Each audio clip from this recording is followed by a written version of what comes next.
तीन साल तक इस परिवार ने मुझे अपने घर का एक कूड़ा समझा और अपनी दादी के 70वें जन्मदिन पर उन्होंने तय किया कि आज ये बात वो मुझे पूरे शहर के सामने याद दिलाएंगे। जो आदमी अपना ड्रिंक हाथ में लिए मेरी तरफ चला आ रहा था वो यून क्वाम था, मेरी वाइफ आरा का कजन, इस घर का सबसे लाडला बेटा। 3 साल में उसने मुझसे कभी सीधे मुंह बात नहीं की थी। आज उसके मुंह में कुछ था। उसने अपनी जेब से एक सिक्का निकाला और मेरी तरफ देखकर मुस्कुराया। उसने कहा, 3 साल से तू इस घर पर बोझ बना बैठा है, चल आज तो कुछ कमाने का मौका देता हूं। फिर उसने वो सिक्का मेरे पैरों के पास फेंक दिया। उसने कहा, उठा ले, जहां तेरी औकात है वहीं झुककर उठा। मैंने कुछ नहीं कहा। मैंने बस आरा की तरफ देखा, मेरी अपनी वाइफ। उसने अपनी नजरें नीचे झुका ली। वो कभी उनकी हंसी में शामिल नहीं होती थी, पर वो कभी मेरे लिए एक शब्द भी नहीं बोलती थी। 3 साल से यही उसकी और मेरी पूरी कहानी थी। कौम के पीछे उसकी कजन से ही ने अपनी सहेली के कान में कहा और दोनों दबकर हंस पड़ी। दूर बैठी दादी मैडम यून ने एक पल के लिए इधर देखा और बेरुखी से नजर घुमा ली। इस घर में मेरे लिए बोलने वाला कोई नहीं था। किसी ने रोका नहीं। मैं झुका और मैंने वो सिक्का उठा लिया। उस पूरे हॉल में उस वक्त एक बात सिर्फ मुझे पता थी, जिस आदमी को ये लोग फर्श से सिक्का उठाते देख रहे थे, उसी के नाम पर इस शहर की सबसे बड़ी कंपनी खड़ी थी। 3 साल से यही होता आया था। वो अपना फेंका हुआ मेरी तरफ उछालते और मैं उठा लेता। उन्होंने मान लिया था कि मुझ में अब कुछ बचा ही नहीं। पर उस पूरे हॉल में उन सब बड़े लोगों में किसी एक को भी एक बात नहीं पता थी। जिस देयांग कंपनी के एक कॉन्ट्रैक्ट के लिए यहां बैठा हर आदमी सालों से चक्कर काट रहा था, उस पूरी कंपनी का मालिक कागजों पर मैं था। वही आदमी जो अभी उनके पैरों के पास से सिक्का उठाकर खड़ा हुआ था। मैंने वो सिक्का फेंका नहीं, मैंने उसे अपनी जेब में रख लिया। मुझे उसकी जरूरत थी। जिस दिन इन सबका हिसाब चुकाने का वक्त आएगा, उस दिन मैं इन्हें यही सिक्का याद दिलाने वाला था। इस घर में मेरी शुरुआत एक शादी से हुई थी, जो किसी प्यार से नहीं हुई थी। आरा के दादा ने मरने से ठीक पहले ये रिश्ता तय किया था। वो अकेले थे जिन्होंने मुझ में कभी कुछ देखा था। उनके जाने के बाद बस उनकी उस आखिरी बात का बोझ था जो मुझे इस घर में टिकाए हुए था। मेरे पास कुछ नहीं था, ना पैसा, ना नाम, ना कोई खानदान। एक अनाथ जो शेल्टर में पला बढ़ा। इस परिवार के लिए मैं बस एक गलती था जो उनकी बेटी के साथ चला आया। 3 साल तक मैं उस घर में एक ऐसे नौकर की तरह रहा जिसे तनख्वाह भी नहीं मिलती।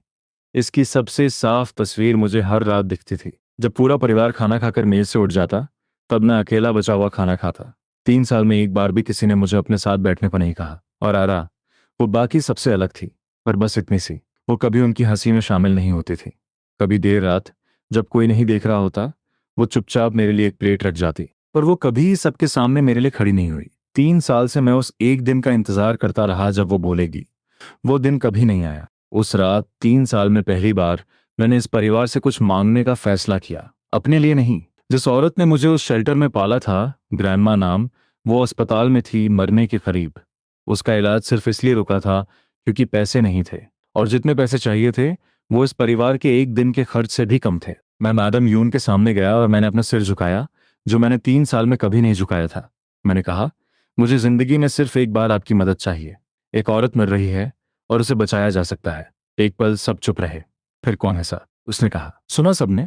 अभी अपनी झोपड़ी वालों के लिए हमसे भीख मांग रहा है, साहे।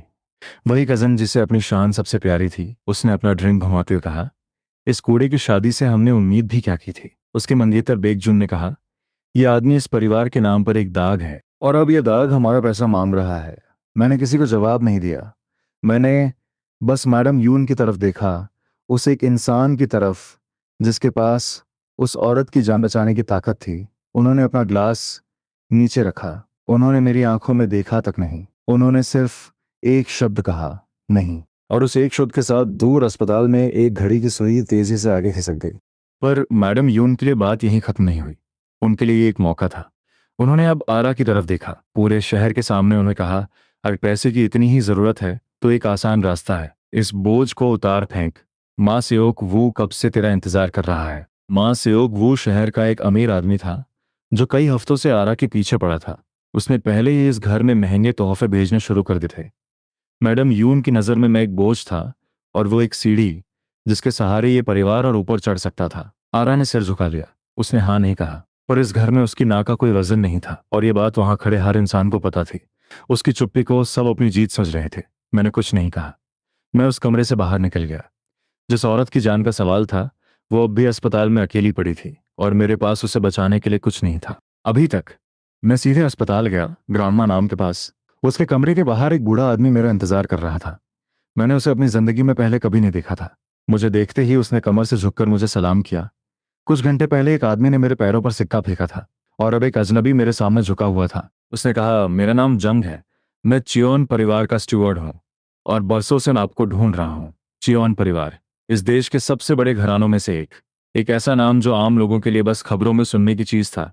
मैंने कहा, तुमने गलत आदमी ढूंढ लिया है। मेरा किसी बड़े घराने से कोई नाता नहीं। जंग ने धीरे से सिर हिलाया। उसने कहा, नाता है। आप उस घर के खोए हुए बेटे हैं। बचपन में आपकी मां को उस घर से निकाल दिया गया था और आपको उनके साथ। आपके दादा बरसों से उस गलती को सुधारने के लिए आपको तलाश रहे हैं। मैंने कहा, मेरे जैसे आदमी को ऐसी कहानियां सुनाकर लोग पैसा ऐंठते हैं। आपको कैसे पता कि वो लड़का मैं ही हूं? जंग ने अपने कोट की अंदर की जेब से एक पुराना कागज निकाला। उसने कहा, आपकी मां का नाम चियोन हैवोन था। वो जिस रात उस घर से निकाली गई, उस रात उनके पास सिर्फ आप थे। उन्होंने आपको उस शेल्टर के दरवाजे पर छोड़ा और उसी साल गुजर गई। शेल्टर के रजिस्टर में आपकी उम्र 7 लिखी है, पर आप 6 के थे। ये मैंने ठीक करवा दिया था, इस उम्मीद में कि किसी दिन ये फर्क मुझे आप तक पहुंचा देगा। वो नाम मैंने अपनी पूरी जिंदगी में किसी से नहीं सुना था। जिस औरत को मैं याद तक नहीं कर सकता था, उसका एक नाम था और वो नाम इस अजनबी के मुंह में था। मैंने पूछा, इतने साल क्यों लगे? जंग ने कहा, क्योंकि जिन्होंने उन्हें निकाला था वो नहीं चाहते थे कि आप कभी मिले। आपके दादा को सच पिछले साल पता चला। मैं वहीं खड़ा रह गया। पीछे उस कमरे में वो औरत सो रही थी जिसने मुझे पाला था और जिसका इलाज मैं आज ही भीख मांगकर हार आया था। 3 साल से जिस आदमी को वो सब कूड़ा कहते थे, उसकी गरीबी कभी सच थी ही नहीं। वो बस एक पर्दा थी जो भी हटने लगा था। जंग ने अपने कोट से एक कार्ड निकालकर मेरी हथेली पर रखा। उसने कहा, यह आपके खर्च के लिए है, इसकी कोई सीमा नहीं है। फिर उसने एक और बात कही, इतने आराम से जैसे मौसम का हाल बता रहा हो। उसने कहा, चियोन परिवार ने कुछ महीने पहले एक कंपनी खरीदी थी, दयांग ग्रुप।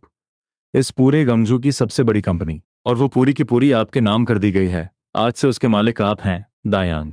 वही नाम जिसके एक कॉन्ट्रैक्ट के लिए कुछ घंटे पहले उस हॉल में बैठा हर बड़ा आदमी तरस रहा था।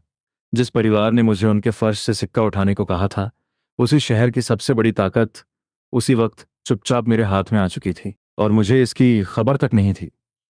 मैंने उस ताकत से पहला काम बदला लेने का नहीं किया। मैंने जंग से कहा, उस कमरे में जो औरत लेटी है उसका इलाज आज ही शुरू कराओ, सबसे अच्छा इलाज। और पैसे की बात कभी उसके सामने मत आने देना, चुपचाप, बिना किसी को कानो कान खबर हुए। वो हो गया जिस चीज के लिए मैं कुछ घंटे पहले भरे हॉल में झुका था और जिसके बदले मुझ पर हंसी उड़ाई गई थी, वो अब हो चुकी थी।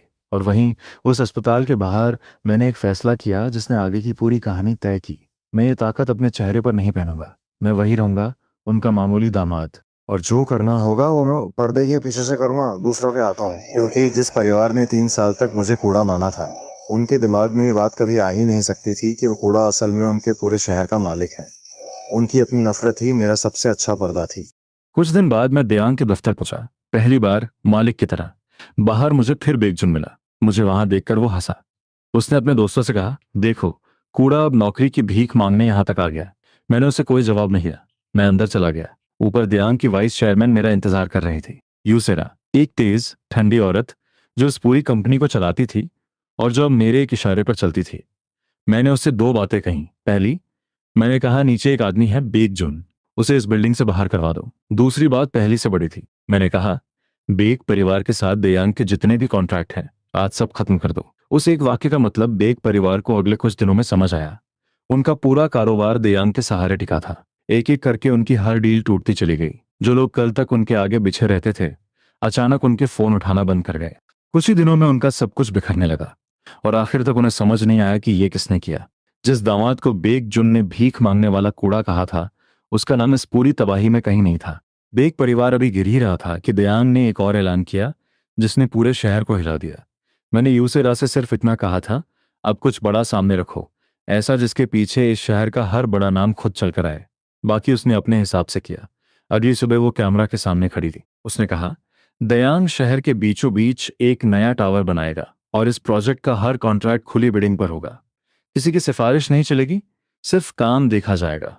उस शाम यून घर में टीवी चल रहा था और खाने की मेज पर सन्नाटा था। क्वांग ने चम्मच नीचे रखकर कहा, अरबों का काम है, इसका एक छोटा सा टुकड़ा भी मिल जाए तो हमारी कंपनी की किस्मत बदल जाए। मैडम यून ने स्क्रीन से नजर हटाए बिना कहा, टुकड़ा मांगने वाले 1000 होंगे, सवाल यह है कि उस मेज तक पहुंचेगा कौन। मैं उसी मेज के कोने में बैठा अपनी प्लेट देख रहा था। पूरे गमजू के बड़े घराने उस एक कॉन्ट्रैक्ट के पीछे टूट पड़े थे और उन्हीं में एक छोटा सा नाम इस परिवार का भी था। उन्हें अंदाजा भी नहीं था कि जिस मेज पर वो अपना दांव लगाने चले थे, वो मेज किसकी थी? उस रात यून घर में परिवार इकट्ठा हुआ। मैडम यून ने एक चारा फेंका। उन्होंने कहा, जो कोई डियांग से ये कॉन्ट्रैक्ट ले आएगा, फैमिली कंपनी की डायरेक्टरशिप उसकी। सब जानते थे कि उनकी छोटी कंपनी के लिए ये लगभग नामुमकिन था। कुआंग हंसा। उसने कहा, ये तो कोई कर ही नहीं सकता। मैं कमरे के कोने में खड़ा था, जहां मैं हमेशा खड़ा रहता। मैं आरा के पास गया और धीरे से कहा, तुम आगे बढ़ो, ये कॉन्ट्रैक्ट तुम्हें मिलेगा, बस एक बार भरोसा करो। आरा ने चौंक कर मेरी तरफ देखा, पर उसने धीरे से हामी भर दी। जब उसने भरे कमरे में कहा कि वो कोशिश करेगी, तो कुआंग के लिए ये सबसे बड़ा मजाक था। उसने हंसते हुए ऐलान किया, अगर सच में ये अपने इस कूड़ेपति के साथ मिलकर दियांग से कॉन्ट्रैक्ट ले आई, तो मैं इसी कमरे में इस कूड़े के सामने घुटनों पर बैठ जाऊंगा। पूरे कमरे ने ठहाका लगाया। मैंने कुछ नहीं कहा। मैंने बस उसके वो शब्द याद रख लिए, एक वादा भरे कमरे में। मैं उसे वसूलने वाला था। अगले कुछ दिन आरा ने वो कर दिखाया जो उसने पहले कभी नहीं किया था। बरसों से उस घर में उसकी आवाज दबाई गई थी। पहली बार उसे कुछ करने का मौका मिला और उसने उसे दोनों हाथों से पकड़ लिया। 3 रात वो जागकर अपनी फाइल बनाती रही। दयांग की उस मीटिंग में उसके सामने यूसिरा बैठी थी, वही औरत जिसके एक दस्तखत पर इस शहर के बड़े बड़े घराने टिके थे। कमरे में और भी लोग थे, सब उससे बड़े, सब उससे ज्यादा तजुर्बेकार। यूसिरा ने उसकी फाइल के पन्ने पलटे और बिना ऊपर देखे पूछा, तुम्हारी कंपनी ने आज तक इस साइज का एक भी काम नहीं किया है। मुझे एक वजह बताओ कि मैं तुम्हें क्यों चुनूं। मुझे बाद में पता चला कि उस कमरे में एक पल के लिए सब चुप हो गए थे। आरा के हाथ में पकड़े कागज कांप रहे थे। फिर उसने कहा, इसलिए कि जिन्होंने ये काम पहले किया है उनके लिए ये एक और कॉन्ट्रैक्ट है। मेरे लिए ये पहला है। मेरी कंपनी के पास खोने को इतना है कि हम इसे खराब कर ही नहीं सकते। यूसेरा ने पहली बार सिर उठाकर उसे देखा। उसने पूछा, और अगर काम बीच में अटक गया तो तुम्हारे पीछे कौन खड़ा होगा? आरा ने कहा, मैं खुद। मेरे परिवार का नाम इस पर लगेगा तो नुकसान भी सबसे पहले मुझे ही होगा। यूसेरा ने फाइल बंद कर दी। उसने कहा, तुम्हें जितना मांगा है हम उसका दुगना दे रहे हैं। शर्त एक है, काम तुम खुद देखोगी, कोई और नहीं। आरा उस कमरे से निकली तो उसे यकीन नहीं था कि उसने अभी अभी क्या किया है। वो जीत आरा की अपनी थी। मैंने बस दरवाजा खोला था। उस कमरे में जाकर वो सवाल झेलकर वो डील उसने खुद जीती। उस पूरी बात में मैं कहीं नहीं था, ना उस दफ्तर में, ना किसी कागज पर। आरा खुद यही समझती रही कि ये उसकी अपनी मेहनत का फल है, और एक तरह से वो सच भी था। आरा ने जब वो कॉन्ट्रैक्ट घर में सबके सामने रखा तो पहले किसी ने यकीन नहीं किया। क्वांग हंसा। उसने कहा, झूठ, ये किसी और की बनाई नकली चीज होगी। मैडम ने मुंह बनाया। आरा कुछ नहीं बोली। उसने बस दयांग के ऑफिशियल कागज आगे बढ़ा दिए, कंपनी की मुहर के साथ। एक एक करके सबने वो कागज देखे और कमरा चुप गया। अब वो हंसी कहीं नहीं थी, और धीरे धीरे कमरे में सबकी नजर एक ही आदमी पर मुड़ गई, क्वांग पर। उसका अपना वादा, जो उसने कुछ दिन पहले हंसते हुए किया था, अब उसके गले में एक फंदे की तरह कस रहा था। किसी बुजुर्ग ने धीरे से कहा, क्वांग, तूने कहा था। क्वांग ने हंसने की कोशिश की। उसने कहा, अरे वो तो मजाक था, कोई सच में ऐसी बात करता है क्या? मैडम यून ने फौरन उसका साथ दिया। उन्होंने कहा, बात खत्म करो, बच्चों की बातों को इतना तूल नहीं देते। पर उस कमरे में एक और आवाज उठी, एक दूर के रिश्तेदार की। उसने कहा, माफ कीजिए, पर उस दिन इसी कमरे में 20 लोग बैठे थे। अगर इस घर का दिया वचन मजाक है तो कल हमारी बात पर कोई क्यों भरोसा करेगा? कमरे में कोई नहीं बोला, और वही चुप्पी मैडम यून का जवाब थी। इस परिवार के पास पैसे से ज्यादा कीमती एक ही चीज थी, उसका नाम। और वो नाम अब उन्हीं के खिलाफ खड़ा था। कौन ने आखिरी कोशिश की। उसने अपनी जेब से अपना बटुआ निकाला और मेज पर रख दिया। उसने कहा, ठीक है, जो चाहिए ले लो, इससे दुगना दूंगा, पर ये घुटने वाली बात रहने दो। मैंने बटुए की तरफ देखा तक नहीं। मैंने कहा, तुमने पैसे का वादा नहीं किया था? क्वांग का चेहरा पहले लाल हुआ, फिर सफेद पड़ गया। उसने अपनी दादी की तरफ देखा, आखिरी उम्मीद में। मैडम यून ने अपनी नजरें दूसरी तरफ घुमा ली। जिस शान के दम पर उसने ये वादा किया था, उसी शान ने आज उसे अकेला छोड़ दिया। और फिर उसी कमरे में वो आदमी जिसने कुछ हफ्ते पहले मेरे पैरों पर सिक्का फेंक कर कहा था कि जहां तेरी औकात है वहीं से उठा, वो धीरे धीरे झुका और मेरे सामने अपने घुटनों पर आ गया। मैंने उसे उठने को नहीं कहा। मैंने बस उसे देखा, ठीक वैसे ही जैसे उस रात उसने मुझे झुककर सिक्का उठाते देखा था। मेरी जेब में वो सिक्का अब भी था। पहला हिसाब चुक गया था, पर यह तो बस शुरुआत थी। पर इस परिवार ने अपनी हार इतनी आसानी से नहीं मानी। मैडम यून ने वो डायरेक्टरशिप आरा को नहीं दी जो अब उसकी थी। उन्होंने चुप्पी साध ली, और उसी बीच क्वांग ने अपना असली खेल शुरू किया। घुटनों पर बैठने की वो बेइज्जती उसके अंदर जहर बनकर उबल रही थी, और वो रोज रात उसी पल को दोबारा जीता। अपने घुटनों के नीचे उस ठंडे फर्श को याद करता उसने घर के कोनों में एक बात फुसफुसानी शुरू की। उसने कहा, सोचो जरा, एक मामूली सी कंपनी को दयांग इतना बड़ा कॉन्ट्रैक्ट क्यों देगा? जरूर कोई और बात है। फिर उसने आखिरकार वो नाम उछाला जिसका उसे इंतजार था, मा सेओक वू, वही अमीर आदमी जो आरा के पीछे था। क्वांग ने कहा कि आरा का उस आदमी के साथ कुछ चल रहा है, और वो डील से एक रात पहले उससे मिली थी। उसने अपने झूठ में बस इतनी सच्चाई मिला दी कि माँ सेओक वू सच में इस घर के चक्कर काटता रहा था, और यही उस झूठ को खतरनाक बना गया। मैडम यून को बस यही एक बहाना चाहिए था। उन्होंने अपना रुख पलट दिया। डायरेक्टरशिप अब आरा को नहीं, क्वांग को दी जाएगी, और ये ऐलान वो एक बड़ी दावत में पूरे शहर के सामने करेंगी। आरा ने अपनी जिंदगी में पहली बार जो जीता था वो उसके हाथ से छीना जा रहा था, और उस पर एक दाग भी लगाया जा रहा था। मैडम यून ने एक शानदार दावत रखी। मकसद सीधा था, पूरे शहर को दिखाना कि अब यून परिवार का रिश्ता खुद दयांग से है। और फिर उन्होंने आरा को एक हुक्म दिया जो उनकी सबसे बड़ी गलती साबित होने वाला था। उन्होंने कहा, डील तूने की है तो दयांग के चेयरमैन को इस दावत में बुला। मैं पूरे शहर के सामने दिखाना चाहती हूँ कि उस कंपनी का मालिक खुद चलकर हमारे घर आता है। आरा का चेहरा उतर गया। उसने कहा, दादी, उस आदमी को आज तक किसी ने नहीं देखा, कोई नहीं जानता वो कौन है, कहाँ रहता है, मैं उन्हें बुलाऊं कैसे? मैडम यून ने उसकी बात हवा में उड़ा दी। उन्होंने कहा, कॉन्ट्रैक्ट दिलवा सकती है तो मालिक को भी बुला सकती है, और अगर नहीं बुला सकी तो पूरे शहर के सामने ये साफ हो जाएगा कि वो कॉन्ट्रैक्ट तूने अपनी काबिलियत से नहीं लिया था। उस रात आरा देर तक जागती रही। उसने मुझसे कहा, मैंने ये कैसे मान लिया, वो आदमी आएगा ही नहीं, और उस रात सब मेरी तरफ देखेंगे। मैंने कहा, तुम बस दावत की तैयारी करो, दयांग से कोई ना कोई जरूर आएगा। उसने पूछा, तुम इतने यकीन से कैसे कह सकते हो? मैंने बत्ती बुझा दी। जिस रात ये खबर फैली कि दयांग के बड़े लोग उस दावत में आएंगे, पूरे गंजू के घराने हिल गए। मैडम यून अपनी जीत पर फूली नहीं समा रही थी। उन्हें अंदाजा भी नहीं था कि जिस ताकत को मैं महीनों से पर्दे के पीछे से चला रहा था, उसे उन्होंने अपने ही हाथों से अपने घर बुला लिया था। दावत वाली रात शहर का हर बड़ा नाम वहां मौजूद था। मैडम यून बीच में खड़ी थी, हर आने वाले का स्वागत करती हुई। कुआंग सीना ताने खड़ा था, उस डायरेक्टरशिप के ऐलान का इंतजार करता हुआ, और आरा एक कोने में चुप खड़ी थी, उस झूठे दाग के साथ। फिर तय वक्त पर दयांग के बड़े अफसर अंदर आए, और सबसे आगे थे यू सेरा।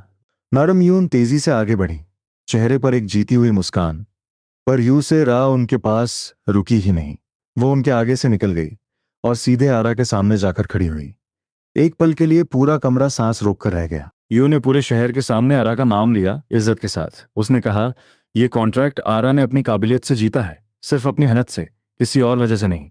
फिर उसने वो अफवाह उठाई जो पूरे शहर में फैलाई गई थी। उसने साफ कहा, जो बात इस औरत के बारे में उड़ाई गई है वो सरासर झूठ है, और दयांग ऐसी घटिया बातों पर अपना कारोबार नहीं करता। कौन से रहा नहीं गया। उसने भीड़ के बीच से ही कहा, पर सब जानते हैं कि उस डील से एक दिन पहले माँ से वो इस घर आया था।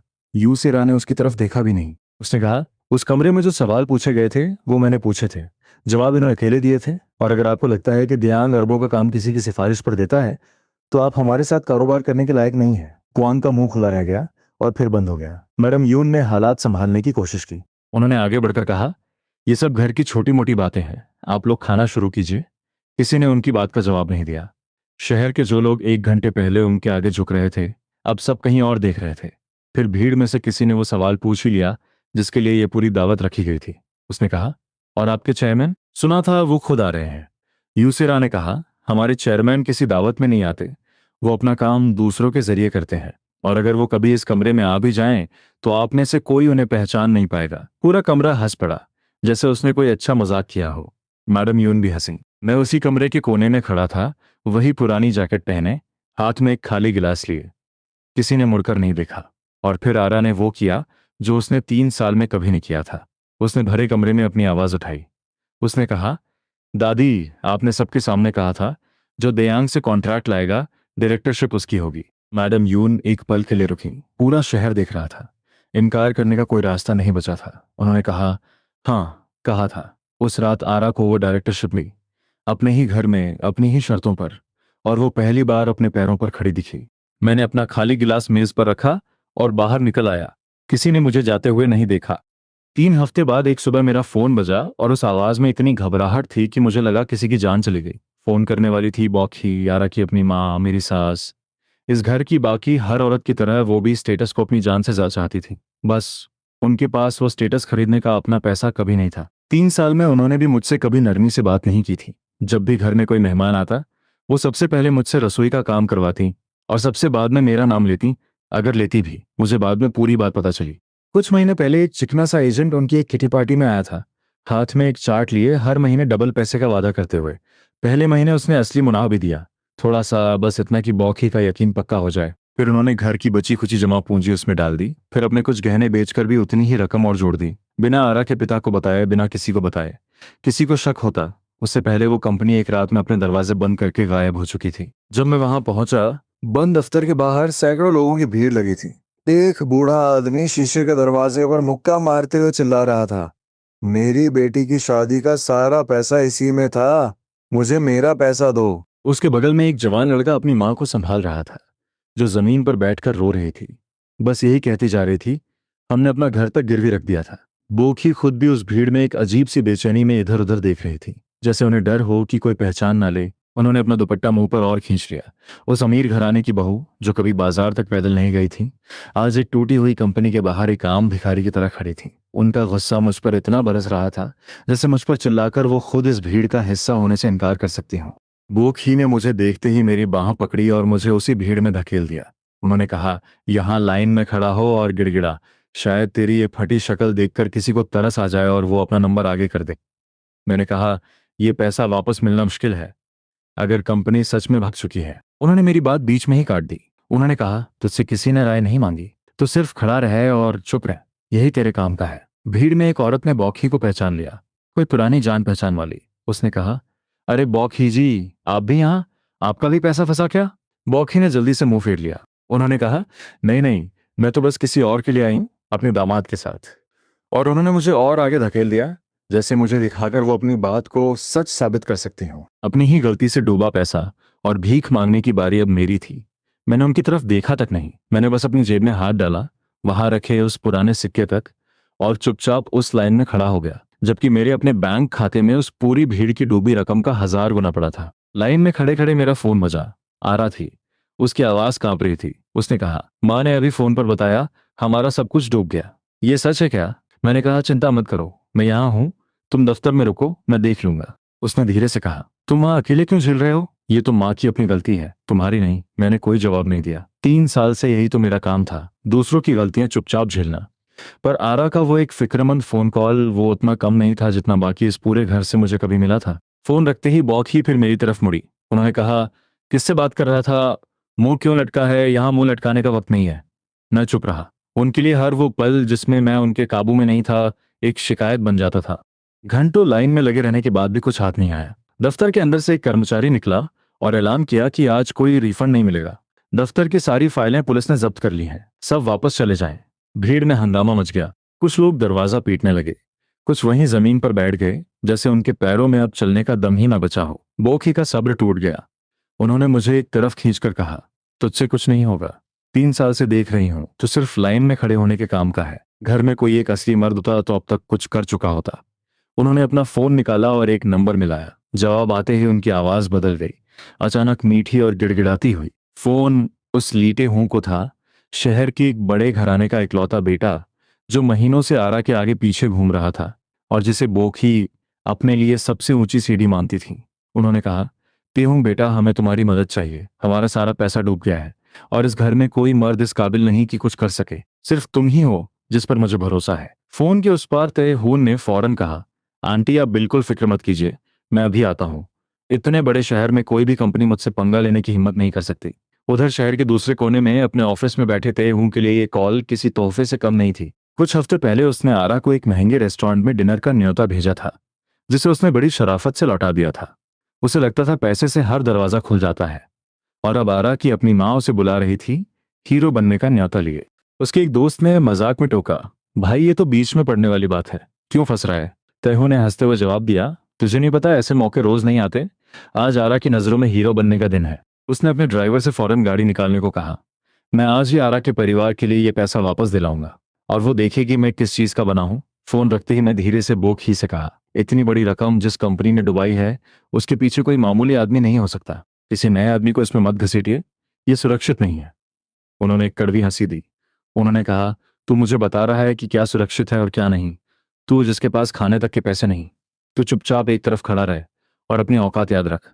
मैं चुप हो गया। एक फोन काफी था इस पूरी बात को वहीं खत्म करने के लिए, पर मैंने वो फोन नहीं किया। कुछ मिनटों बाद तेहूं की गाड़ी वहां पहुंची।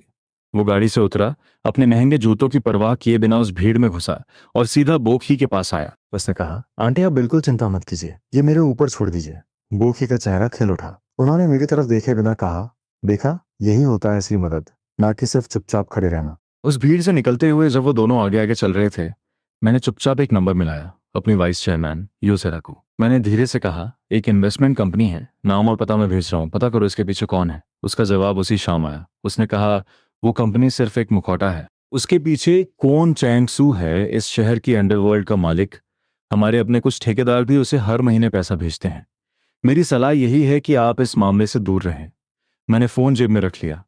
अब मुझे ठीक ठीक पता था कि उस बंद दफ्तर के पीछे कौन खड़ा है, और ये भी कि तेहू को इसकी कोई खबर नहीं है। उन दिनों बॉखी ने चैन से एक रात भी नहीं सोई। वो हर रिश्तेदार को फोन करती रही, कोई मदद मिल जाए, कोई सुराग मिल जाए उस भागे हुए एजेंट का। ज्यादातर ने फोन उठाना ही बंद कर दिया, जैसे उन्हें भी पता हो कि इस मुसीबत में फंसना कोई नहीं चाहता। कुछ दिनों बाद तेहू ने उस कंपनी का पता ढूंढ निकाला। एक बंद पड़ी इमारत की ऊपरी मंजिल पर एक छोटा सा दफ्तर, जहां स्कैम का असली मालिक अब भी छुपा बैठा था। अपना सामान समेटने की तैयारी में तेहू पूरे जोश में वहां पहुंचा, अपने पीछे बॉक ही और मुझे लिए हुए। दरवाजा तोड़ते हुए उसने चिल्लाकर कहा, मैं ली परिवार का बेटा हूं, पैसा अभी वापस करो, वरना मेरे वकील और पुलिस दोनों तुम्हें यहीं गिरफ्तार करवा देंगे। मैं दरवाजे के पास खड़ा था चुपचाप। बोक ही ने मेरी बाह कसकर पकड़ रखी थी, जैसे उन्हें भी अब यकीन ना हो कि यह सही जगह है। उन्होंने फुसफुसाकर कहा, यह जगह ठीक नहीं लगती, चलो वापस चलते हैं। मैंने कुछ नहीं कहा। कुछ मिनट पहले जो चेतावनी उन्होंने मेरी नहीं सुनी थी, अब वही डर उनकी अपनी आवाज में था। स्कैम का मालिक, एक दुबला पतला घबराया हुआ आदमी, पीछे हटते हुए हाथ जोड़ने लगा। उसने कहा, साहब, मेरे पास पैसा नहीं है, पैसा तो कब का ऊपर चला गया, मैं तो खुद एक छोटा आदमी हूं, मुझे बख्श दीजिए। तेहू ने उसकी बात पर यकीन नहीं किया। उसने मेज पर हाथ पटक कर कहा, झूठ मत बोल, इतनी बड़ी रकम कहाँ गायब हो सकती है, तेरे पीछे कोई और है, बता उसका नाम। मुझे बाद में पता चला कि स्कैम के मालिक के लिए यह सवाल किसी मौत के फरमान से कम नहीं था। वो आदमी हर महीने अपनी कमाई का एक बड़ा हिस्सा ऊपर भेजता था, हफ्ते के तौर पर, गंजू की अंडरवर्ल्ड के असली मालिक तक, कुओं चंगसू। एक ऐसा नाम जिसे शहर में लोग फुसफुसाकर लेते थे, कभी सीधे नहीं। बाजार में कहते थे कुछ साल पहले एक दुकानदार ने उसका पैसा वक्त पर नहीं दिया था, और उस दुकानदार की दुकान अगले हफ्ते जलकर राख हो गई थी। कोई सबूत कभी नहीं मिला। स्कैम का मालिक खुद भी कभी एक मामूली सा सेल्समैन था, जब तक कोन के आदमी उसके दरवाजे तक नहीं पहुंचे और उसे यही एक रास्ता दिखाया, हफ्ता भरो या दुकान बंद करो। 3 साल में वो खुद एक शिकारी से शिकार बन चुका था, और अब उसके सामने एक और शिकारी खड़ा था, तेहून के भेस में। बाहर सीढ़ियों पर कुछ और लोग जमा हो गए थे, जिन्हें भी उसी कंपनी ने लूटा था। तेहू की गाड़ी और उसका शोर देखकर उन्हें भी उम्मीद जगी थी कि शायद आज कुछ हो। उनकी आवाजें नीचे से ऊपर तक सुनाई दे रही थीं, हमारा पैसा वापस दो, हमारा पैसा वापस दो। तेहू को इसकी कोई भनक नहीं थी। उसने और जोर से चिल्लाना शुरू किया, तुम्हारा ऊपर वाला कौन है, उसे भी बुलाओ, मैं उसे भी देख लूंगा। नाम बता उसका, या आज तेरी ये दुकान भी बंद। स्कैम का मालिक घुटनों पर बैठ गया। उसने रोते हुए कहा, साहब आप समझ नहीं रहे, जो पैसा आपने मुझसे मांगा है वो अब मेरे पास नहीं, वो कब का ऊपर जा चुका है। उसे वापस निकालना मेरे बस की बात नहीं, आपकी भी नहीं। तेहू ने उसका कॉलर पकड़ लिया। उसने कहा, तो फिर तुझे बुलाना पड़ेगा उसे जिसके बस की बात है। अभी इसी वक्त स्कैम के मालिक की आंखों में अब आंसू थे। उसने कहा, आप नहीं समझते साहब, अगर मैंने उन्हें बुलाया तो आज रात यहाँ जो होगा, उसके बाद आप भी अपनी माँ को याद करके पछताएंगे। पर तईहून ने उसकी कॉलर और कस दी। उसने कहा, बुला। स्कैम के मालिक ने कांपते हाथों से फोन उठाया और ऊपर बात की। जवाब में सिर्फ एक बात आई, इतनी ठंडी कि फोन के इस पार भी सुनाई दे गई, रुको, मैं खुद आ रहा हूं, देखने कौन इतनी हिम्मत दिखा रहा है। बॉकी ने वो आवाज भी सुन ली, फोन की स्पीकर से रिसकर। उनका चेहरा भी अब सफेद पड़ने लगा। उन्होंने मेरी तरफ देखा, उस दिन पहली बार किसी मदद की उम्मीद में, पर मैंने कोई हरकत नहीं की। मैं बस देखता रहा। स्कैम का मालिक फोन रखते ही सफेद पड़ गया। उसने तेहू की तरफ देखा, जैसे उसे बता रहा हो कि अब बहुत देर हो चुकी है। उसे पता था अब क्या होने वाला है। तेहू को इसका कोई अंदाजा नहीं था कि वो जिस दरवाजे पर चिल्ला रहा था उसके पीछे कौन आने वाला था। कुछ मिनटों बाद दरवाजा खुला और 4 आदमियों के साथ एक शख्स अंदर आया। मैं उसे पहचान गया। यही कौन चांसू था, वही नाम जो यूसे रा ने मुझे कुछ दिन पहले भेजा था। स्कैम का मालिक उसे देखते ही खड़ा होकर कमर तक झुक गया और उसकी टांगें कांपने लगी। मैं अपनी जगह से हिला तक नहीं। स्कैम का मालिक फुसफुसाया, बॉस जी, माफ कीजिए, मैंने इन्हें रोकने की पूरी कोशिश की। कौन ने उसकी तरफ देखा तक नहीं। तयहों को इसका कोई अंदाजा नहीं था। उसने आगे बढ़कर कहा, तुम इस चूहे का कोई नौकर हो, जाओ अपने मालिक को बुलाओ, असली आदमी से बात करनी है, मेरे पास ज्यादा वक्त नहीं है। कौन के चारों आदमी अपनी जगह जम गए। उनमें से किसी ने आज तक किसी को अपने बॉस के सामने इस तरह बोलते नहीं सुना था। कौन ने खुद कोई हरकत नहीं की।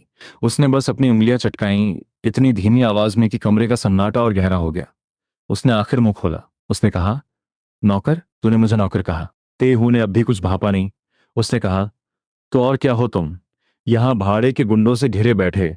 मुझसे बात करनी है तो असली मालिक को बुलाओ, वरना निकल यहाँ से। कौन एक कदम आगे बढ़ा।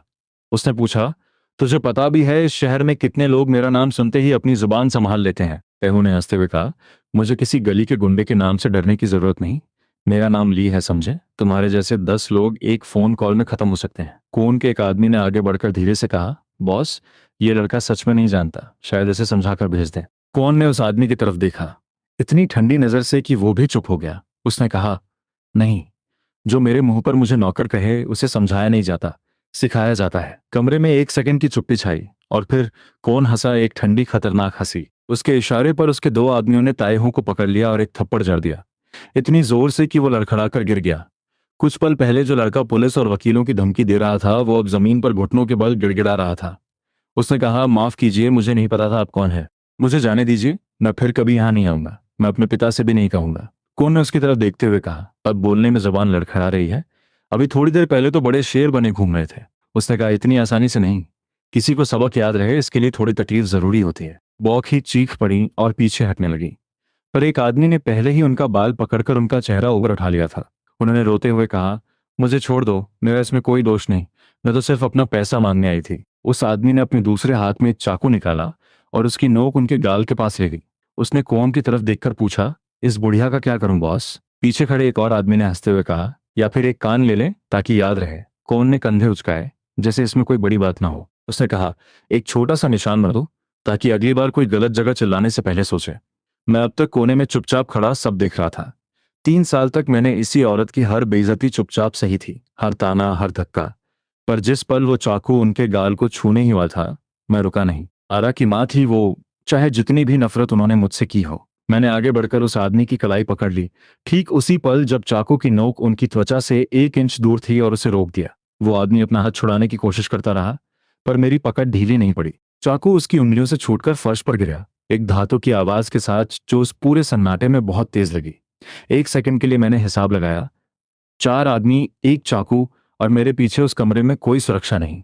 पर पीछे हटने का कोई रास्ता नहीं बचा था, ना उस पल के हिसाब से, ना अपनी नजरों में। बोखी अब भी उस आदमी की पकड़ में हैरानी से मुझे घूर रही थी। 3 साल में उन्होंने मुझे कभी किसी के आगे आवाज उठाते नहीं देखा था, कभी एक कदम भी आगे बढ़ाते नहीं देखा था। उनकी आंखों में वो जानी पहचानी हकारत की जगह एक पल के लिए कुछ और था, कुछ जो वो खुद नहीं समझ पा रही थी। पूरे कमरे की नजर अब मुझ पर थी। कौन का चेहरा बदल गया। एक अजनबी उसके आदमी का हाथ पकड़ ले, ये उसने बरसों में नहीं देखा था। वो आगे बढ़ा, उसकी आवाज में अब असली खतरा था। उसने पूछा, तू कौन है जो मेरे आदमी के बीच में आ रहा है? जान से हाथ धोना है क्या? मैंने कोई जवाब नहीं दिया। कौन के पीछे खड़े स्कैम के मालिक ने धीरे से कहा, बॉस, ये आदमी उस परिवार के साथ आया है, शायद इसे छोड़ दे। कौन ने उसकी बात सुनी ही नहीं। उसने फिर कहा, इस शहर में कोई मेरे काम में हाथ नहीं डालता। तुझे नहीं पता तू किससे उलझ रहा है। आखिरी बार पूछ रहा हूं, हाथ छोड़ और एक तरफ हो जा। मैंने अब भी कुछ नहीं कहा। मैंने बस उसकी आंखों में देखा, उतनी ही ठंडक से जितनी उसकी अपनी आंखों में थी। कौन के चेहरे पर पहली बार हैरानी दिखी। उसने पूछा, तो डरता क्यों नहीं? मैं उसका हाथ छोड़ दिया। मैं शांति से एक कदम पीछे हटा और अपनी जेब से फोन निकाला। मैंने एक नंबर डायल किया, सबके सामने, बिना किसी जल्दबाजी के। फोन के उस पार प्रेसिडेंट कू थे। गमजू में चियोन परिवार की तरफ से मेरी आवाज।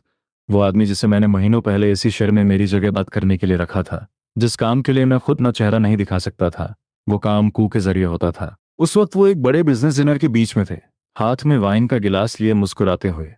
जैसे ही उनकी स्क्रीन पर मेरा नाम चमका, उन्होंने बिना कुछ कहे वो गिलास मेज पर रखा और माफी मांगते हुए बाहर निकल गए। मैंने शांति से कहा, यहाँ एक आदमी है, मुझे उसका यहाँ से चले जाना चाहिए। फोन की दूसरी तरफ 1 सेकंड की चुप्पी रही और फिर कू की आवाज बदल गई, बुरी तरह बदल गई। वो लगभग चीख पड़े। उन्होंने कहा, यंग मास्टर, आप ठीक तो हैं? सिर्फ नाम बताइए, बस एक नाम। मैंने कोई नाम नहीं बताया। मैंने फोन उनकी तरफ बढ़ा दिया ताकि कू खुद अपने कानों से सुन सके, बिना एक शब्द बोले। कौन ने एक पल हिचकिचाहट के साथ फोन कान से लगाया, जैसे उसे भी अंदाजा हो गया हो कि जो सुनने वाला है वो अच्छा नहीं होगा। फोन से कू की आवाज पूरे कमरे में गूंजी। उन्होंने कहा, और सुन लो, जो कोई भी हो तुम, यंग मास्टर की पहचान गुप्त है, और जो कोई भी इसे उजागर करने की कोशिश करेगा वो अपनी जान से हाथ धो बैठेगा। इस बात की गारंटी मैं खुद लेता हूं। तुम्हारा पूरा शहर एक रात में मिट सकता है, ये कोई धमकी नहीं, वादा है। कू के हाथ से फोन लगभग छूट गया। उसके एक आदमी ने पीछे से फुसफुसाया, बॉस, मैंने ये आवाज़ पहले भी सुनी है। एक बार जब हमारे एक साथी ने गलती से चियौन परिवार की एक गाड़ी को टक्कर मार दी थी। वो आदमी अगले दिन से कभी नहीं दिखा। कौन के आदमी अपनी जगह जम गए, उनके हाथ कांपने लगे। ये पहली बार था जब उन्होंने अपने बॉस को किसी और की आवाज़ सुनकर इतना शांत होते देखा। स्कैम का मालिक कोने में सिकुड़कर बैठ गया, जैसे इस पूरे कमरे से गायब हो जाना चाहता हो। जमीन पर पड़ा तेहू भी चुप हो गया, अपना गाल पकड़े अब तक की सबसे बड़ी चुप्पी ने, जैसे उसे भी अचानक समझ आया हो कि आज रात यहाँ कुछ बहुत बड़ा हो रहा है, जिसका उसे कोई अंदाजा नहीं। फोन कट गया। कमरे में सन्नाटा था। कौन फोन नीचे किए खड़ा रहा, कुछ पल के लिए हिला भी नहीं। उसने अपने एक आदमी की तरफ देखा, जैसे पूछ रहा हो, क्या ये सच में वही हैं जिनके बारे में अफवाहें उड़ती हैं। उस आदमी ने डरते हुए सिर हिला दिया। उसकी आवाज में फुसफुसाहट भर रह गई थी। बॉस, वो आवाज, वो कोई मामूली आदमी नहीं था। कुछ पल पहले जो आदमी मुझे धमकी दे रहा था, अब उसके घुटने कांप रहे थे। उसने एक बार पीछे मुड़कर स्कैम के मालिक की तरफ देखा, फिर एक बार अपने चारों आदमियों की तरफ, जो अब उसी की तरफ देख रहे थे, इंतजार में कि उनका बॉस क्या करेगा। फिर धीरे धीरे गम्बुजू का वो सबसे खतरनाक आदमी आग बढ़ा और मेरे सामने अपने घुटनों पर बैठ गया। उसके साथ खड़े उसके सारे आदमी भी नीचे झुक गए, एक एक करके। कौन ने सिर जमीन तक झुकाते हुए कहा, मुझे नहीं पता था यंग मास्टर, मुझे माफ कर दीजिए। मेरे आदमी ने बड़ी गलती की, मुझ पर रहम कीजिए। मैं आपकी पहचान किसी को नहीं बताऊंगा, कसम से। तय हूं। जो कुछ मिनट पहले खुद अपना नाम दिखाकर धमकी दे रहा था, ये देखते ही घिसटता हुआ मेरी तरफ आया और अपना सिर भी जमीन पर टिका दिया। उसने कहा, मुझे भी माफ कर दीजिए। मुझे नहीं पता था आप कौन हैं। मैं फिर कभी आरा के आसपास भी नहीं आऊंगा। बस मुझे बख्श दीजिए। मैंने उसकी तरफ देखा तक नहीं। उसका डर मेरे किसी काम का नहीं था। पूरे कमरे में कोई हिल नहीं रहा था। कुछ हफ्ते पहले जिस आदमी ने मेरे पैरों पर सिक्का फेंका था, उसे कभी पता नहीं चलेगा कि जिस नाम को सुनकर गंगजू की पूरी अंडरवर्ल्ड कांप उठती थी, वो नाम अब मेरे पीछे खड़ा था। मैंने उसे उठने को नहीं कहा।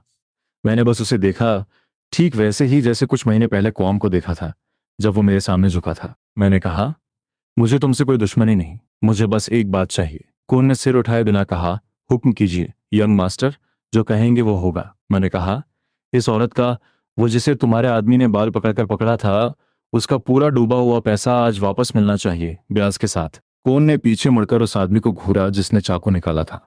उस आदमी का चेहरा भी अब सफेद पड़ चुका था।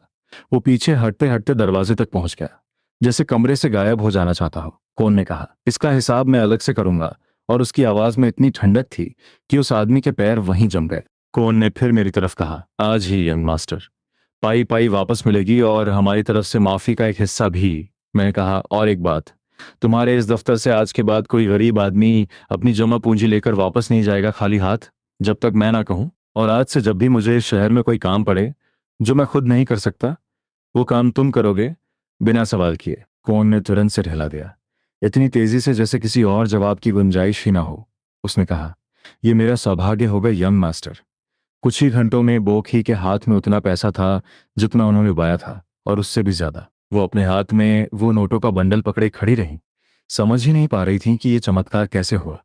उन्होंने मुझसे पूछा, ये कैसे हुआ, तूने क्या किया, किसे कहा था। मैंने कोई जवाब नहीं दिया। उनकी आंखों में एक पल के लिए कुछ बदला, जैसे पहली बार उन्हें लगा हो कि इस दामद के बारे में वो कुछ नहीं जानती। और वो पल जितनी जल्दी आया उतनी ही जल्दी गुजर भी गया। उन्होंने पैसे गिनने शुरू कर दिए और अगले ही पल फिर वही पुरानी आवाज लौट आई। उन्होंने कहा, चल जो भी हुआ हुआ, अब जल्दी घर चल, यहाँ खड़े रहने का कोई फायदा नहीं। गाड़ी में बैठते हुए उन्होंने एक बार और पूछा, सच सच बता, तूने किसी को पैसे तो नहीं दिए इसके बदले? हमें किसी की गुलामी तो नहीं करनी पड़ेगी अब?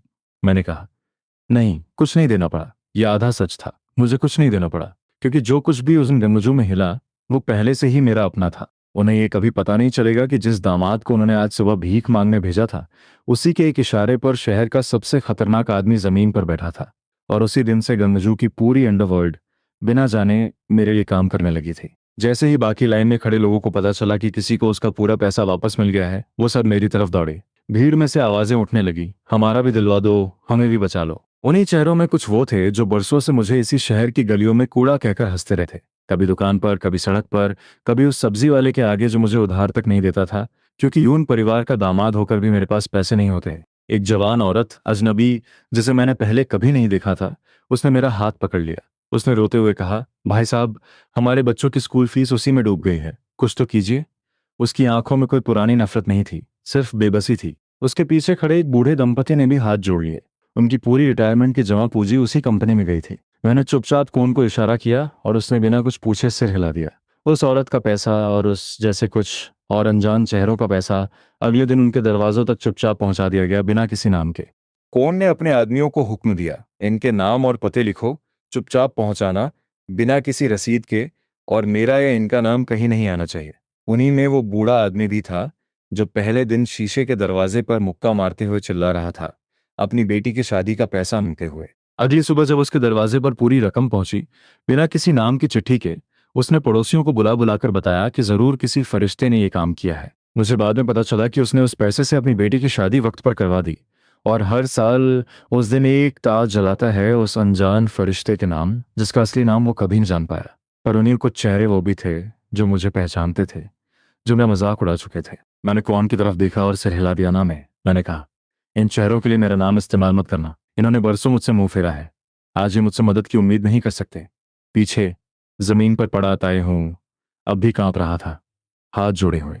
कौन ने अपने आदमियों को इशारा किया और उन्होंने उसे घसीटते हुए बाहर सड़क पर ला पटका।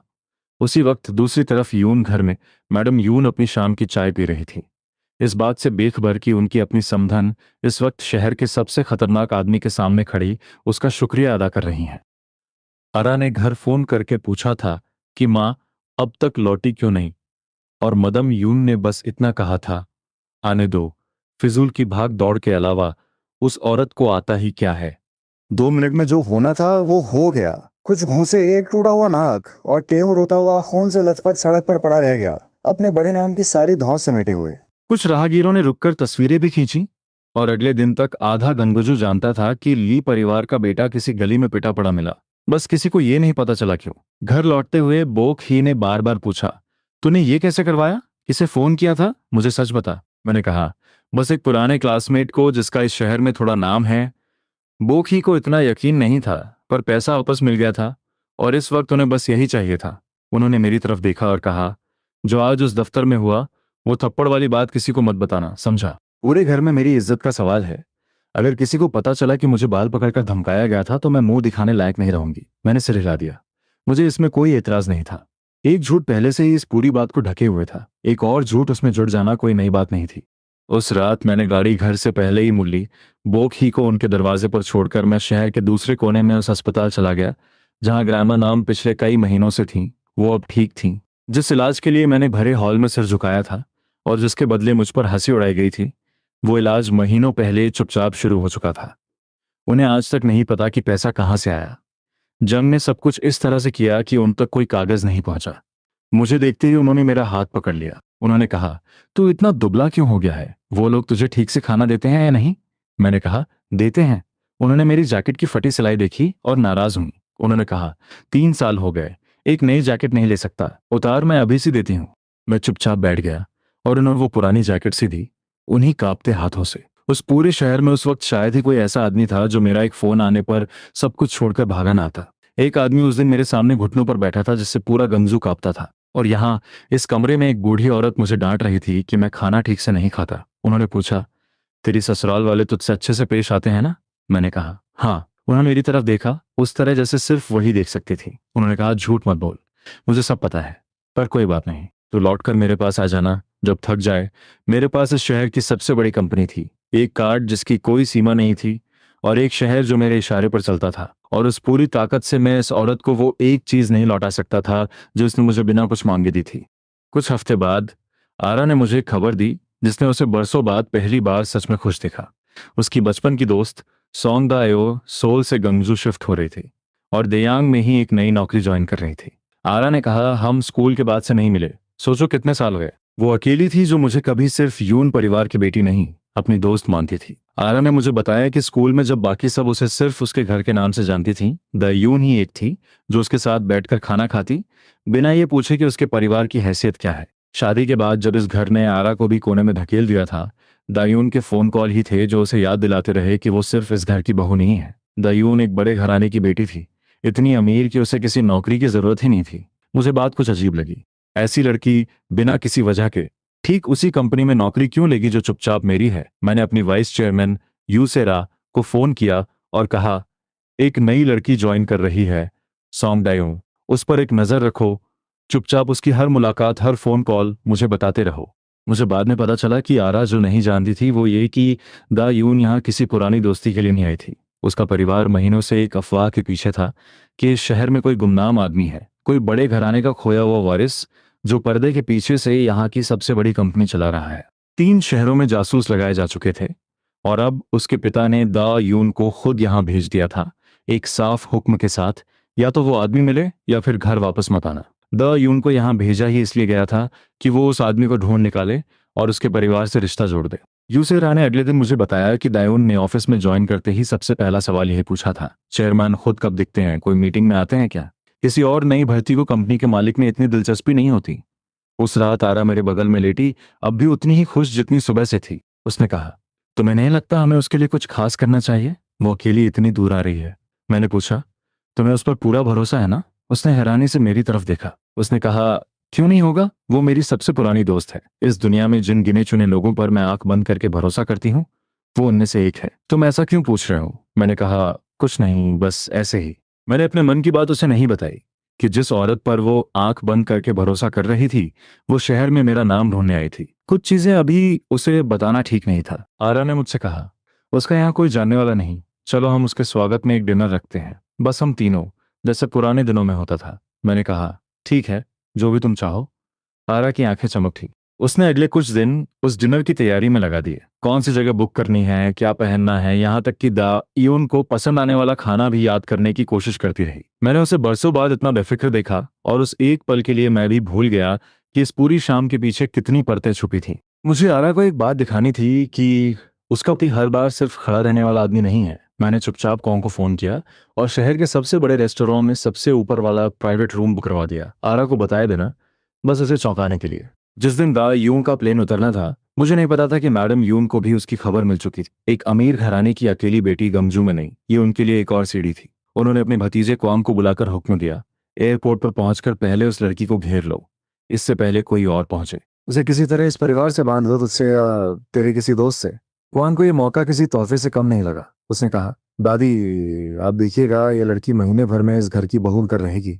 सही ने तंज करते हुए कहा, या फिर मेरी, दोनों में से जो पहले उसे रिझा ले। मैडम यून ने दोनों को घूरा और कहा, बस लड़ो मत, अभी सिर्फ इतना करना है कि वो लड़की हमारी हो जाए, बाकी बाद में देखेंगे। आरा उस दिन देर से पहुंचने वाली थी, दफ्तर के एक जरूरी काम की वजह से, इसलिए मैं अकेला ही रेस्टोरेंट की तरफ निकल गया, बस बुकिंग की पुष्टि करने। क्वांग, सही और बेग जून, वही तीनों जिन्होंने कभी मेरे पैरों पर सिक्का फेंका था, अब एयरपोर्ट पर द यून का इंतजार कर रहे थे, हाथ में फूल लिए, चेहरे पर सबसे मीठी मुस्कान। उन्होंने उसे घेर लिया, खुद को उसका सबसे बड़ा हितैषी बताते हुए, आरा के सबसे करीबी परिवार वाले होने का दावा करते हुए। बातों बातों में पता चला कि उन्होंने भी उसी रात उसी रेस्टोरेंट में टेबल बुक करवा रखी थी, सिर्फ मुझे नीचा दिखाने के लिए, ताकि दो यंग के सामने असली मेजबान वही दिखे। गाड़ी में बैठे बैठे दो ने पूछा, आरा का पति कैसा इंसान है? मुझे उसके बारे में कुछ पता नहीं। कौन हंसते हुए बोला, उसके बारे में जानने लायक कुछ है ही नहीं। एक अनाथ है, कोई नाम नहीं, कोई हैसियत नहीं, बस आरा की किस्मत खराब थी उस दिन। दाइयों ने कुछ नहीं कहा, बस खिड़की से बाहर देखती रही। एयरपोर्ट से रेस्टोरेंट तक की उस आधे घंटे के ड्राइव में क्वांग ने एक पल के लिए भी दयो को सांस नहीं लेने दी। शहर की हर बड़ी इमारत दिखाता, अपने परिवार के हर कारोबार का बढ़ा चढ़ाकर जिक्र करता। दायू बस हाँ में सिर हिलाती रही। उसकी नजरें बार बार अपने फोन पर जाती, जहां उसने कुछ महीनों की मेहनत से जुटाई एक फाइल खुली रखी थी, गंगजू के हर उस आदमी के नाम जो पिछले कुछ सालों में अचानक अमीर हुए थे, हर उस कंपनी का जिक्र जिसका मालिक कभी सामने नहीं आया। क्वांग को इसका कोई अंदाजा नहीं था कि जिस लड़की को वो अपने घराने का रौब दिखाने में लगा था, वो असल में उसी शहर में एक भूत ढूंढने आई थी। एक ऐसा भूत जो उसके अपने घर की सबसे बड़ी दुश्मनी के बीचों बीच बैठा था। रेस्टोरेंट के बाहर हम आमने सामने खड़े हो गए। क्वांग ने मुझे देखते ही मुंह बिचकाया। उसने कहा, तू यहाँ क्या कर रहा है? अपनी जगह घर पर नहीं है क्या? मैंने कहा, मैं यहीं का हूँ, आज रात यहीं डिनर करने आया हूँ। क्वांग ने दाई उनकी तरफ देखकर हंसते हुए कहा, ये देखो, हमारे परिवार का ये अनोखा सदस्य भी आज बड़े रेस्टोरेंट में खाना खाने आया है, जरूर किसी स्पेशल ओकेजन पर। मैंने शांति से कहा, मैंने आज के लिए यहाँ का सबसे ऊपर वाला प्राइवेट रूम बुक करवाया है। एक पल के लिए सब चुप रहे और फिर पूरा ग्रुप हंस पड़ा। सही ने अपनी हंसी रोकते हुए कहा, ये कूड़ा अब झूठे शेखी भी मारने लगा। सबसे ऊपर वाला कमरा? हाँ बिल्कुल, तेरी जेब में तो उतने पैसे भी नहीं कि यहाँ का पानी पी सके, बैगजुन ने कहा। इसे मत सुनो, ये हमेशा से ऐसा ही रहा है, बड़ी बड़ी बातें और खाली हाथ। 3 साल में इसने कभी एक अच्छा सूट तक नहीं खरीदा। दयून ने हैरानी से पूछा, तुम सब इसे इतना जानते हो, ये कौन है? उसकी आवाज में सिर्फ भूली जिज्ञासा नहीं थी, कुछ और भी था, जैसे वो हर छोटी जानकारी को कहीं दर्ज कर रहे हो। सही हंसते हुए कहा, यह हमारी आरा का पति है, बेचारी की किस्मत। हम सब बरसों से इसे झेल रहे हैं। बैकजुन ने आगे कहा, इसका कोई पता नहीं, कोई परिवार नहीं, बस एक शेल्टर से निकला अनाथ है। हमारा पूरा घराना इसे 3 साल से बर्दाश्त कर रहा है, सिर्फ बूढ़े दादाजी की एक जिद की वजह से। दयून ने मेरी तरफ देखा, इस बार पहली बार सीधे नजर मिलाते हुए, जैसे उसे इन बातों में कोई खास दिलचस्पी ना हो, बल्कि मेरी चुप्पी में हो। सही ने कुआंग के कान में कुछ फुसफुसाया और दोनों दबकर हंस पड़े।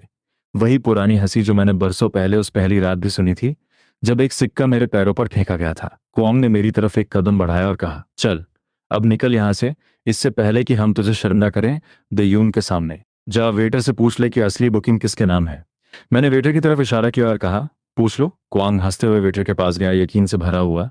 वेटर ने अपनी लिस्ट में देखा और उलझन में बोला, सर आज रात टॉप फ्लोर का प्राइवेट रूम 2 बार बुक हुआ लगता है। एक नाम यून कुआंग और एक और नाम भी है। कुआंग ने बात काट कर कहा, बस यही काफी है, हमारा नाम पहले है। द यून चुपचाप ये सब सुन रही थी। मैंने उसकी आंखों में देखा और उसमें मेरे लिए कोई इज्जत नहीं बची थी। उसने मुझे एक ऐसे आदमी की तरह देखा जो अपनी बेइज्जती छुपाने के लिए झूठे दावे करता है, बिल्कुल वैसे ही जैसे कुआंग ने अभी कहा था। मैंने कुछ और नहीं कहा, मैं जानता था कि अगले कुछ मिनट में सच सामने आ जाएगा।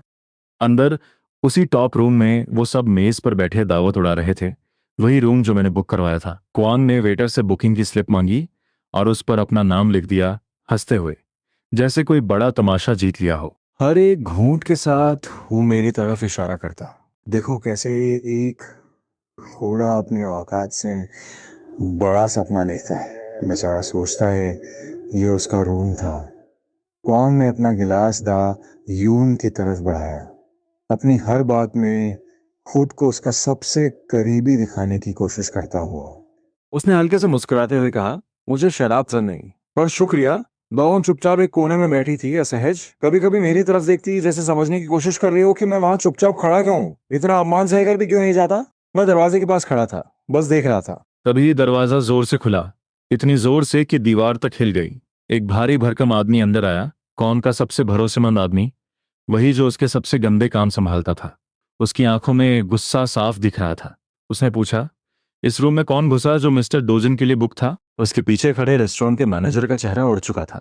उसने कांपते हुए कहा, सर मैंने कोशिश की समझाने की, पर ये लोग नहीं माने। कहा उनकी बुकिंग पहले की है। कमरे में एक सेकंड की चुप्पी थी। फिर कौन अब भी नशे में हंसते हुए खड़ा हुआ। उसने कहा, कौन मिस्टर डोजन? यहाँ कोई डोजन नहीं है, ये रूम मैंने बुक करवाया है, स्लिप पर मेरा नाम है, देख लो। उस आदमी ने स्लिप को एक नजर देखा, फिर उसे फर्श पर फेंक दिया। कुआंग ने अपनी जेब से कुछ नोट निकाले और मेज पर पटक दिए। उसने कहा, ये ले, जो भी बात है पैसों से सुलझा ले और यहाँ से निकल जा, हमारी पार्टी खराब मत कर। उस आदमी ने नोटों को देखा तक नहीं। कुआंग ने कंधे उचकाए, नशे में उसे अब भी कोई खतरा महसूस नहीं हो रहा था। उसने कहा, कोई भी हो, अब हम बैठे हैं, तुम जा सकते हो, वरना मैं भी अपने लोगों को बुला सकता हूँ। उस आदमी ने कोई और सवाल नहीं पूछा। एक झटके में उसने कुआंग का हाथ मोड़ दिया। हड्डी टूटने की आवाज पूरे कमरे में गूंजी और कुआंग दर्द से चीख उठा, जमीन पर गिर गया। बेकजुन बीच में कूदा बचाने के लिए और उसे भी 2 घूंसों में जमीन पर सुला दिया गया।